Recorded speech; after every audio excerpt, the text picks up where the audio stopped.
والا نہ دنیا میں ذلیل ہوگا نہ آخرت میں ذلیل ہوگا، نہ میدان محشر میں ناکام ہوگا اور نہ دنیا میں رہتے ہوئے شیطان کے مکر و فریب میں مبتلا ہوگا۔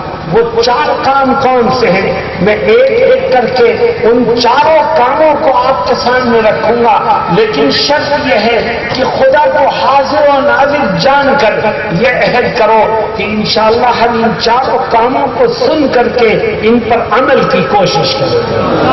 کیا ہے چار کام؟ جس نے ان چار کاموں کو کیا اسے ملے گا کیا؟ اس کو اللہ کے عرش کا سایہ ملے گا۔ اسے کیا ملے گا؟ اللہ کے مخصوص بندوں کی فہرست میں اس کا نام شامل ہو جائے گا۔ اسے کیا ملے گا؟ اسے خدا کی رضا ملے گی۔ اور یاد رکھو، خدا کی رضا تمام نعمتوں میں سب سے بڑی نعمت ہے۔ میرے دوستوں، وہ چار کام کیا ہیں؟ سب سے پہلا کام، اگر تو یہ چاہتا ہے کہ تجھے خدا کے عرش کا سایہ ملے، اس کی رضا ملے، اس کی ناراضگی سے تو محفوظ رہے، تو سب سے پہلا کام کیا کر؟ سب سے پہلا کام اللہ کے نبی فرماتے ہیں وَشَابٌ نَشَأَ فِي عِبَادَةِ رَبِّهِ، سب سے پہلا کام یہ کہ تو اپنی جوانی کی حفاظت کر۔ دیکھ، تو جوانی میں طاقت اور قوت کا مالک ہے، اگر تو اپنی جوانی میں گناہوں سے بچے گا، آنکھوں کے گناہوں سے، کان کے گناہوں سے، ہاتھ کے گناہوں سے، زبان کے گناہوں سے، پیروں کے گناہوں سے، تو اگر جوانی میں تو گناہوں سے بچ کر کے سیدھی راہ پر چلے گا تو اللہ تجھ کو قیامت کے دن اپنے عرش کا سایہ نصیب فرمائے گا۔ آج ہمارا جوان بگڑ رہا ہے، چاہے وہ مدرسے کا جوان ہو، مدرسے میں پڑھنے والا یا اسکولوں میں پڑھنے والا جوان ہو، گناہوں کے دلدل میں دھستے چلے جا رہے ہیں جوان۔ ہر ایک کے ہاتھ میں موبائل ہے اور موبائل کو نیٹ سے جوڑ کر کے جو چاہتا ہے جوان دیکھتا ہے اور جو چاہتا ہے سنتا ہے۔ وہ بھول جاتا ہے کہ میری ہر حرکت کو میرا خدا دیکھ بھی رہا ہے اور سن بھی رہا۔ فی عبادت ربہ، اپنے رب کی عبادت کر، اپنے رب کی عبادت کر جوانی میں۔ میرے دوستو، عبادت کا کیا مطلب؟ عبادت کا مطلب صرف نماز پڑھ لینا ہی نہیں ہے، عبادت کا مطلب صرف رمضان کے روزے رکھ لینا ہی نہیں ہے، عبادت کا مطلب صرف قرآن کی تلاوت کر لینا ہی نہیں ہے، بلکہ عبادت کا اصل مصداق یہ ہے کہ انسان زندگی کے ہر میدان پر اپنے آپ کو گناہوں سے بچانے کی کوشش کرے۔ کیونکہ جناب رسول اللہ صلی اللہ علیہ وسلم ایک روایت میں حضرت ابو ہریرہ رضی اللہ عنہ کو ایک گر سکھاتے ہیں۔ فرماتے ہیں ابو ہریرہ، سب سے زیادہ عبادت گزار بندہ کون ہے اور ایک بندہ عبادت گزار کیسے بن سکتا ہے؟ آؤ اس کا طریقہ میں تم کو سکھاؤں۔ حضرت ابو ہریرہ کہتے ہیں ضرور سکھائیے۔ تو آپ کیا فرماتے ہیں؟ فرماتے اتق المحارم تکن اعبد الناس۔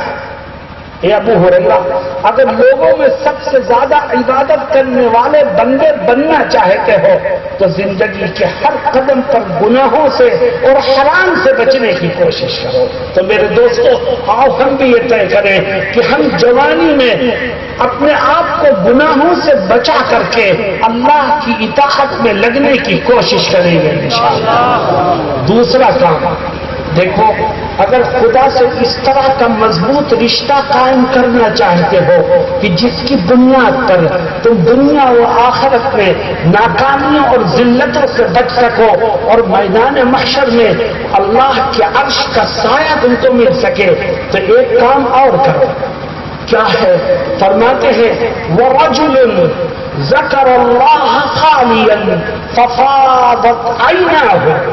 فرماتے ہیں وہ انسان جو تنہائی میں تھوڑی دیر بیٹھ کر اپنے گناہوں کو یاد کر کے ندامت کے دو آنسو بہا دے، اس کا رشتہ اللہ سے اتنا مضبوط اور اٹوٹ ہو جائے گا کہ خدا میدان محشر میں بھی اس کو نہیں بھولے گا اور اس کو اپنے عرش کا سایہ نصیب کرے گا۔ میرے دوستو، علماء بھی بیٹھے ہیں، طلباء بھی بیٹھے ہیں، عام لوگ بھی بیٹھے ہیں، ذرا ہم اپنے 24 گھنٹے کہ دن اور رات کی زندگی پر غور کریں کہ ہمیں تھوڑا سا وقت تنہائی میں خدا کے سامنے رونے کا ملتا ہے؟ کتنے سخت دل ہو چکے ہیں کہ ہمیں اپنے رب کے سامنے رونے کا موقع بھی نہیں ملتا. کس رب کے سامنے جس نے ان گنت احسانات کر رکھے، جس نے نعمتیں ہمارے اوپر نچھاور کر رکھی ہیں. کتنی نعمتیں. فرماتا ہے وَإِن تَعُدُّوا نِعْمَةَ اللَّهِ لَا تُحْصُوهَا. اگر تم خدا کی نعمتوں کو شمار کرنے بیٹھو تو اس کی نعمتیں اتنی تمہارے اوپر برستی رہتی ہیں کہ تمہاری زندگیاں تو ختم ہو جائیں گی، مگر خدا کی نعمتوں کا شمار تمہارے بس کی بات نہیں ہے. وہ اللہ جو اتنی نعمتیں ہر وقت برساتا ہے، کیا اس کے سامنے تنہائی میں بیٹھ کر کے اپنے گناہوں پر ندامت کے 2 آنسو بھی ہم نہیں بہا سکتے؟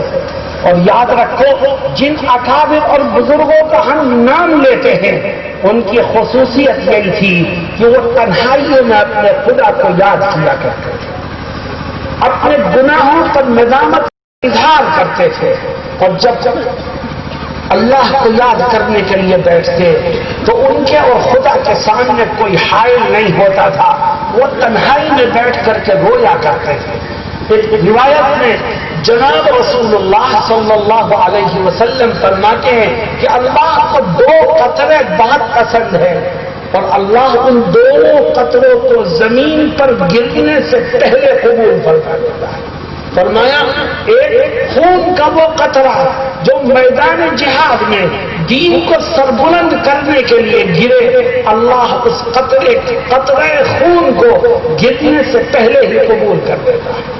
اور نمبر 2 آنسوؤں کا وہ قطرہ جو تنہائی میں کسی کی آنکھ سے خوف خدا کی بنیاد پر گرے، اللہ رب العزت اس کو بھی گرنے سے پہلے قبول کرتا دیتا. میرے دوستوں، اپنی آنکھوں کو رونے والی آنکھیں بناؤ. جناب رسول اللہ صلی اللہ علیہ وسلم سے بہت سی دعائیں منقول ہے، اس میں ایک دعا یہ بھی ہے اللہم ارزقنی عینین حقالتین تسقیان القلب بظروف الدمع قبل ان تكون الدموع دما والابراس جمرا او كما قال صلی اللہ علیہ وسلم. کیا کہتے ہیں آپ؟ کہتے ہیں اے اللہ مجھ کو رونے والی آنکھیں دے، اے اللہ مجھ کو بہنے والے آنسو دے، قبل اس کے کہ میری آنکھیں موت کی وجہ سے پتھرا جائیں اور میرے آنسو موت کی وجہ سے خون میں تبدیل ہو جائیں. اے اللہ اس سے پہلے مجھے رونے کی توفیق عطا کر. تو میرے دوستوں اور ساتھیوں، اور ہم بھی طے کریں کہ ہم تھوڑا سا وقت روزانہ نکال کے اپنے رب کے سامنے تنہائیوں میں بیٹھ کر اپنے گناہوں کو یاد کر کے ندامت کا اظہار کریں گے اور آنسو ٹپکائیں گے. تم نے اگر یہ صفت اپنا لی تو اللہ تمہیں کہیں نہیں بھولے گا، نہ دنیا میں بھولے گا، نہ موت کے وقت بھولے گا، نہ قبر میں بھولے گا، نہ میدان محشر میں بھولے گا. اور جب اللہ تمہیں یاد کرنے والا بن جائے تو تمہاری ساری مشکلات خود بخود حل ہوتی چلی جائے. تو بھائی اس کی کوشش کرو گے انشاءاللہ. میرے دوستوں اور ساتھیوں، تیسری صفت نبی کریم صلی اللہ علیہ وسلم فرماتے ہیں کہ اگر وہ اللہ سے خاص تعلق قائم کرنا چاہتا ہے تو ایک صفت اور پیدا فرما. کیا؟ وَرَجُلٌ دَعَتْهُ امْرَأَةٌ ذَاتُ حَسَبٍ وَجَمَالٍ فَقَالَ إِنِّي أَخَافُ اللَّهَ. فرماتے ہیں تو اپنے اندر ایک صفت اور پیدا کر. اے اللہ کے نبی وہ کیا ہے؟ فرماتے تو یہ صفت پیدا کر کہ جب تیرا کوئی رکاوٹ نہیں بیچ میں لیکن وہ مرد اس کی دعوت کو سنتا ہے اور یہ کہہ کے پیچھے ہٹ جاتا ہے کہ انی اخاف اللہ، کہ میں اپنے رب ذوالجلال سے ڈرتا ہوں، بتا میں کل اس کو کیا منہ دکھاؤں گا. میرے دوستوں، اور ہم بھی یہ صفت اپنے اندر پیدا کریں کہ ہر قیمت پر ہم خوف خدا کی وجہ سے گناہوں کو چھوڑنے کی کوشش کریں گے. تو وہی کوشش کرو گے انشاءاللہ. آخری چیز نبی کریم صلی اللہ علیہ وسلم فرماتے ہیں اللہ سے اگر تم مخصوص تعلق کو قائم کرنا چاہتا ہے، میرے دوستوں اس روایت میں تو 7 چیزیں ذکر کی گئی ہیں، لیکن بات لمبی ہو جائے گی، اس لیے میں نے ان میں سے 4 چیزوں کا تذکرہ کرنے کا ارادہ کیا، جس میں سے 3 آپ کے سامنے آ گئی۔ چوتھی چیز کیا ہے؟ وَرَجُلٌ تصدق بصدقة إخفاء حتى لا تعلم شماله ما تنفق يمينه أو كما قال صلی اللہ علیہ وسلم۔ فرماتے ہیں اگر خدا سے مضبوط تعلق کو قائم کرنا چاہتا ہے تو ایک چوتھی صفت اپنے اندر پیدا کر، اور وہ چوتھی صفت یہ ہے کہ اللہ نے جو کچھ تجھ کو دیا ہے اس میں سے تھوڑا بہت اللہ کی راہ میں دیا کر، غریبوں کو دے، بیواؤں کو دے، مصیبت زدوں کی مدد کر، دین کے نام پر، دین کے کاموں پر خرچ کر، لیکن یاد رکھ یہ دینا دلانا کس لیے ہو؟ دکھاوے کے لیے نہیں، نام و نمود کے لیے نہیں، لوگوں سے واہ واہ سننے کے لیے نہیں، اخفاء چھپ کر کے دے، صرف اللہ کی رضا کے لیے۔ حتی لا تعلم شماله ما تنفق يمينه، حتیٰ کہ تیرے بائیں ہاتھ کو بھی خبر نہ ہو کہ تیرے دائیں ہاتھ میں راہ خدا میں کیا خرچ کیا۔ میرے دوستوں مطلب کیا ہے؟ مطلب یہ ہے کہ اپنی دولت میں سے کچھ اللہ کی راہ میں خرچ کر، اور مقصد دکھانے کا نہیں ہونا چاہیے، مقصد نام و نمود کو حاصل کرنے کا نہ ہو، مقصد صرف اللہ کی رضا ہو، تو تو تھوڑی سی اللہ کی راہ میں دی ہوئی دولت کو خرچ کرے گا، اللہ اس کے بدلے میں تیرے اوپر انعامات کی بارش برسائے گا، حتیٰ کہ تجھ کو میدان محشر کی سختیوں سے محفوظ کر کے اپنے عرش کے سائے میں جگہ نصیب فرمائے گا۔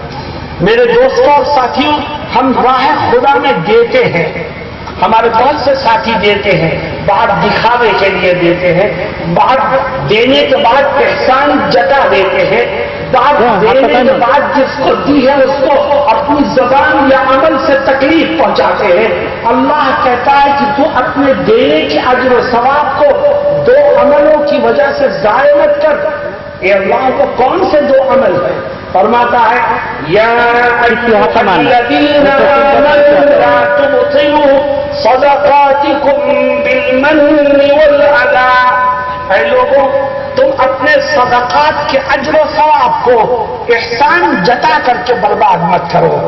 جس کو دے دیا ہے کبھی دینے کے بعد احسان مت جتاؤ، اگر تم نے احسان جتا دیا تو تمہارے پیسے بھی گئے اور تمہارا اجر و ثواب بھی ضائع ہو گیا۔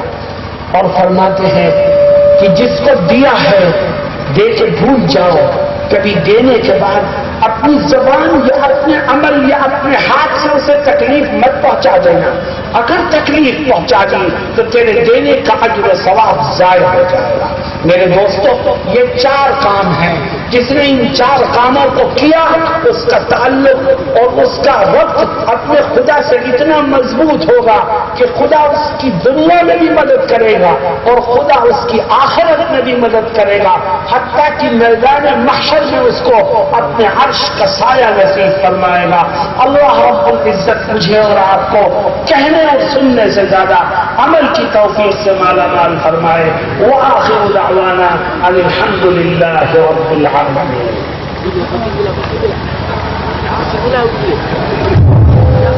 حضرات، آپ جیسے